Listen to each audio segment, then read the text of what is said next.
making something with kale because that was in my box. So first I'm gonna show you what I'm gonna do. It is a pizza. I'm making pizza with kale, but don't worry, I'm using real dough, no fear. So this is kale. I've already stripped it off its stem. I wanted to show you really quickly what I do. So this is curly kale, and you can see it has like a bunch of little crevices and stuff. So after I strip it, I like to take it and put it into a bucket of water. And then what I like to do is kind of just submerge it a little bit and then take my hand in there, your hands are your best tools, and kind of work that kale, massage it a little bit, and agitate that water a little bit. That'll help loosen any dirt or any weird stuff that's been hanging out on your kale. Now this stuff was actually super clean, so I've been finding I haven't had much residue left in the bottom of my container, but it's just a real nice way to clean off your lettuce, especially when it's got a lot of areas where the creepy stuff could be hanging out. So once you're done getting that all cleaned off, basically you're just gonna put it in your salad spinner and dry it off, and then it'll be ready to go. That was fun, huh? So once it's all dry, you'll have your kale and it'll be nice and ready to go. So I find for pizza that, if you leave a big leaf of it, that's kind of, I mean, it's okay, but I'm not looking for like a salad on my pizza. That's a whole nother type of pizza. I want little strips of kale. So I like to take my knife. I don't know if you saw me, but I kind of took it all into a big pile and rolled it up. You've probably seen that before. You do it with basil and lots of leafy greens. And then you can just kind of take your knife and go right through it. And then you end up getting little strips of kale, which are so much more manageable on your pizza. Then I'm just gonna put that back in the bowl and make some space, because next up we're gonna use some red onion. I found a beautiful red onion in my box. Look how pretty that thing is. Love onions, so delicious. And I don't like a ton of onion, but I like a little bit of onion, and I like it to be thin.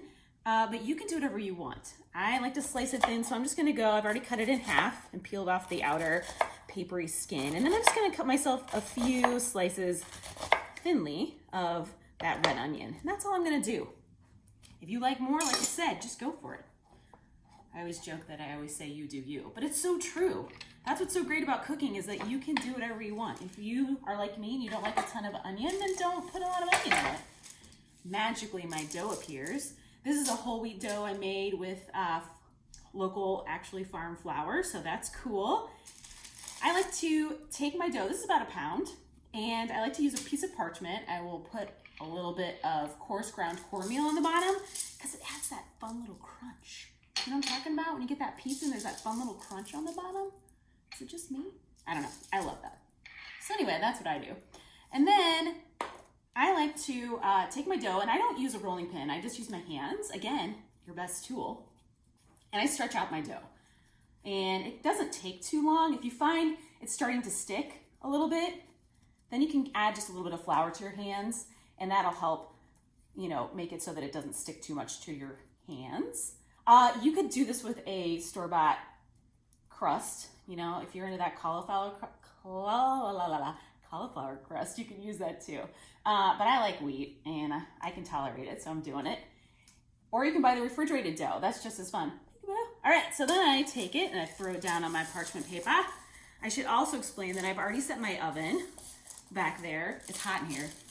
I set it to 500 degrees Fahrenheit. I also have a pizza steel, a baking steel in there, and that's gonna be where I put my pizza so it gets nice and beautiful after while it cooks. Yeah, because you want a nice hot oven to get that fresh, bubbly, hot pizza. So then you can see I'm just taking my hands and I'm pushing it out. It doesn't matter what it looks like. If you want a rectangle, do it. I don't care. I think I've said you can make it into a heart. In fact, I have a sous chef, and that's what she likes to do. I do. She does. Nice timing. All right, so next up on my pizza, we're all circular, sort of. That's called a Illinois circle. Barbecue sauce. This is just store-bought stuff. If you make your own barbecue sauce, you're awesome. Then you can use that. I like to get one that isn't super, use a good barbecue sauce. Don't settle for like the cheap stuff. I mean, you could, but life's too short. So barbecue sauce, as much as you want here, spread it all out.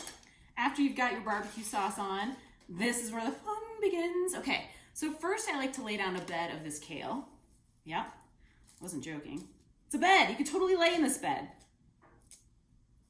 I mean, you could, but it might be weird. I'm all about weird. Okay, next up is that red onion you sliced. That looks good. I put it all in one place. Everybody likes to eat a big piece of onion. Okay, that looks good. And then what I'm gonna show you next is a little jalapeno. I'm just trying to make it so you can see it.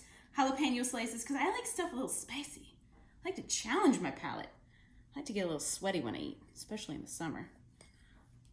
Is that weird? I don't know. Maybe it helps cool me off. Isn't there science to back that? Okay. Then we've got, you guys, peach. This is a half a peach. What? That's crazy. But in order to balance some of that heat and some of that salty, which is coming in a second, you're gonna want this peach. And it's just diced, and it's half a ripe peach. It'd be super cool if you grilled it, but you don't have to do that. That would also add kind of a nice level of sweetness to the whole thing. Plus it's pretty. We eat with our eyes, so why not make it pretty? All right, next up is the tomato.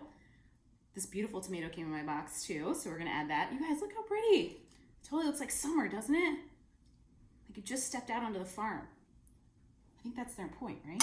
Okay, then last but not least, actually it's the second to last, bacon. All right, I love bacon. So we're gonna add the bacon here. Crumbled bacon, I cooked that off earlier. It's delicious and crispy, and it adds that little pop of salt that I was talking about. And then of course you have to have cheese. So this is just a blend of Monterey Jack, mozzarella, basically whatever was in my refrigerator. You can use whatever you want here. Sharp cheddar would be super cool. All right, and that's it. So then I am going to take my pizza. Look at it. Isn't it pretty? So pretty. I'm gonna put it on a peel. And then I'm gonna take it into the oven and I'm gonna bake it for about, I don't know, 10 minutes, 8 to 10 minutes when it's all bubbly and the cheese is melted. And it's gonna look fabulous, you guys. Fabulous. So let's go put it in the oven. Oh yeah. And when you pull it out of the oven, this is what it's gonna look like. This is your bacon-kale pizza. Never looked better, right? So then just transfer it to a cutting board, and then you can cut it however you like. You can do the party cut, just all those squares. I think that's what that is. Or you can do the regular triangles. So I'm just gonna do triangles. And you do it across here. How about one more time? That's a big slice. That's like a New York style. All right, and steam. Oh, it smells so good. All right, and that's it. So you can take a bite. I'm actually not, because I know that's gonna burn my mouth, but I know it's delicious. So that's it. It's so simple. Go ahead, grab your Real Good Friend Farm Friend box right now. Go make this pizza. You're gonna love it. It's super easy. Again, my name is Sarah Haas. Thanks so much for joining me, and eat well and live well and stay safe out there. Yes. Bye, guys.